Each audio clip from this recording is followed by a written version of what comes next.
Good morning friends. मैं मुकेश कुमार आपके अपने चैनल सूर्यज्ञान स्टडी पर एक बार फिर आपका स्वागत करता हूं।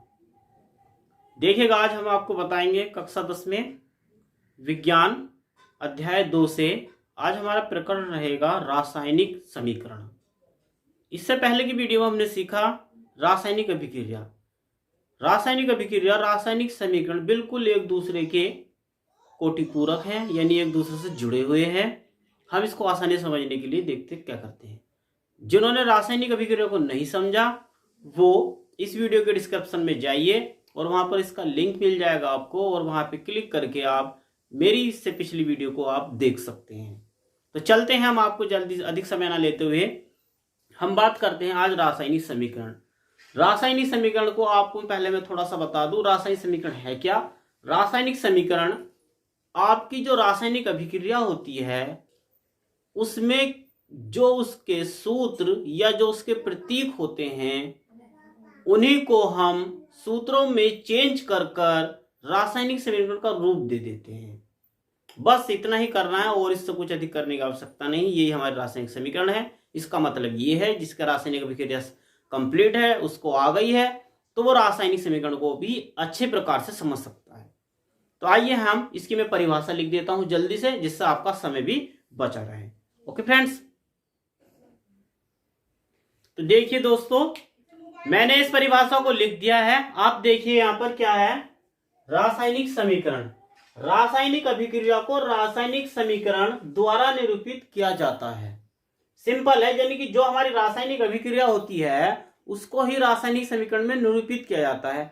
पर निरूपित करने के लिए क्या क्या किया जाता है, देखिए, रासायनिक समीकरण के अभिकारकों एवं उत्पाद, यानी जो उसमें अभिकारक और उत्पाद होते हैं उन पदार्थों के प्रतीक या सूत्र का प्रयोग किया जाता है। यानी प्रतीक कह सकते हैं या उनको सूत्र का प्रयोग किया जाता है। इसका मतलब यह है जो भी अभिक्रिया में उसके उत्पाद और अभिकारक होते हैं उनका हमें प्रतीक अर्थात सूत्र उनका पता होना जरूरी है, तभी हम रासायनिक समीकरण बना सकते हैं।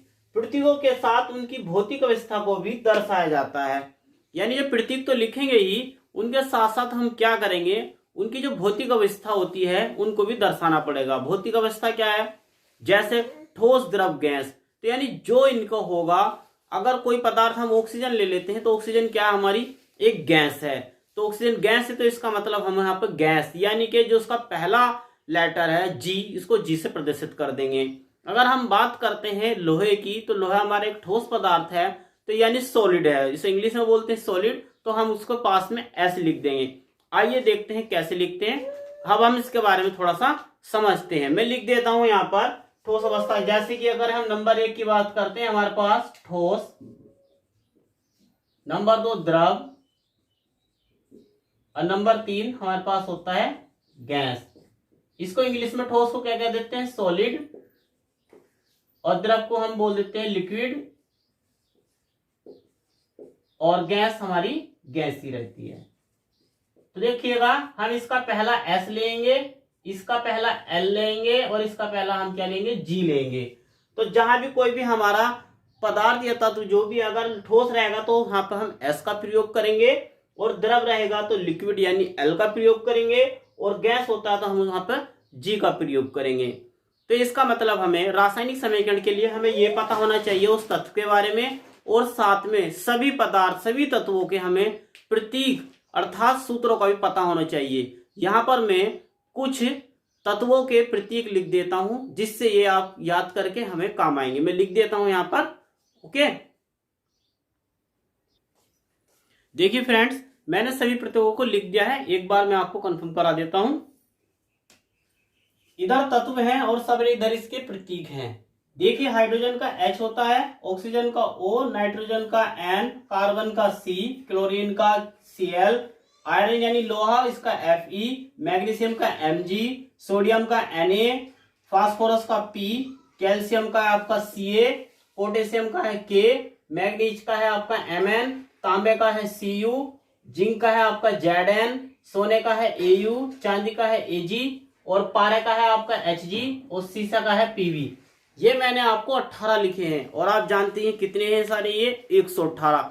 ये मैंने महत्वपूर्ण जो जो आपको अधिकतर ये आपके यूज होते हैं। आपको भी 100 और याद करने, फिलहाल अभी हम इनसे काम चलाएंगे, आप इनको अच्छे से लर्न कर लीजिएगा। ओके, एक बार इसे देख लीजिए आप यहाँ पर,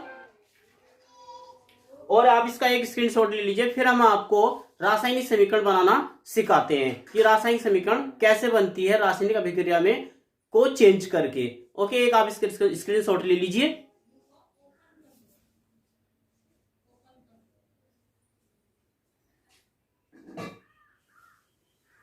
ओके फ्रेंड्स, अब हम आप बात करते हैं रासायनिक समीकरणों को कैसे चेंज किया जाता है। ओके, अब देखिएगा फ्रेंड्स, मैं सबसे पहले रासायनिक अभिक्रिया को लिख देता हूं और उसको रासायनिक समीकरण में चेंज करने की हम कोशिश करते हैं। देखिए कैसे किया जाता है। कोई हम एक एग्जांपल लेते हैं। सबसे पहले लेंगे जैसे रासायनिक आपकी अभिक्रिया हुई है,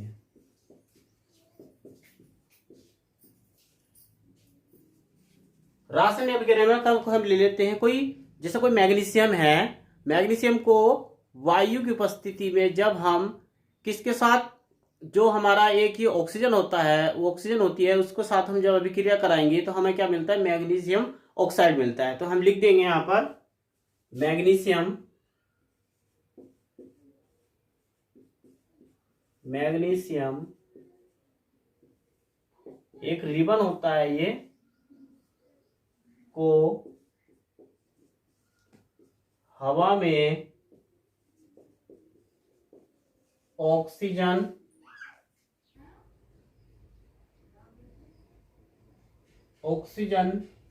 में दहन कर, यानी जब ऑक्सीजन, जो हवा की ऑक्सीजन है उसमें दहन कर मैग्नीशियम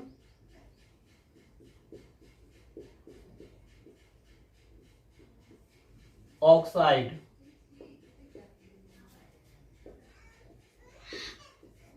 बनाना। यानी कि जब ये अभिक्रिया, जब इसको हम चेंज करते हैं रासायनिक समीकरण में, यानी कोई भी जो मैग्नीशियम रिबन होगा उसके हवा में ऑक्सीजन में दहन करके उसे मैग्नीशियम ऑक्साइड बनाया जाता है। अब देखिए हम इसको कैसे समीकरण में चेंज करते हैं। रासायनिक समीकरण,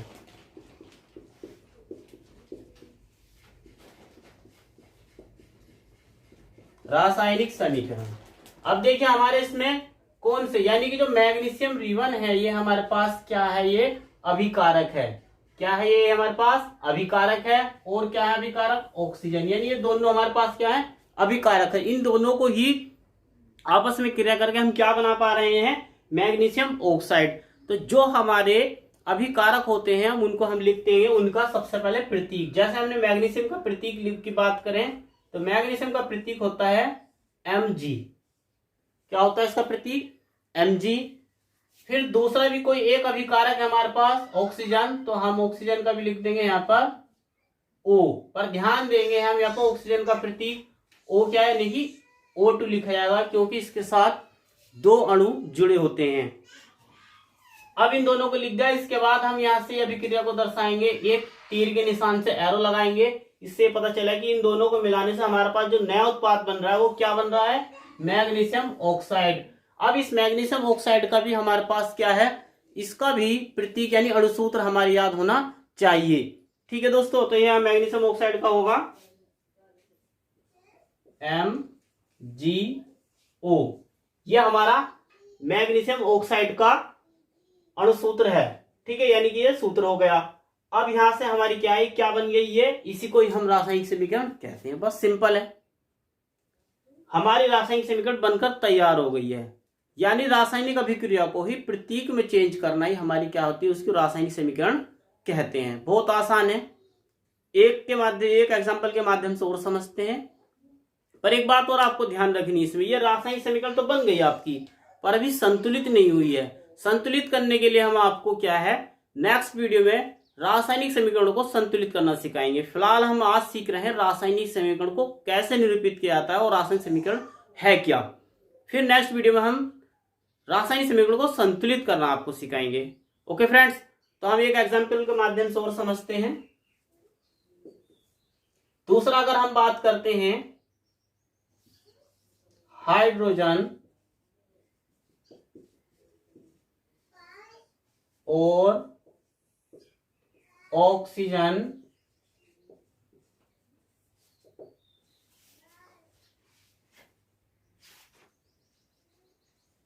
को की क्रिया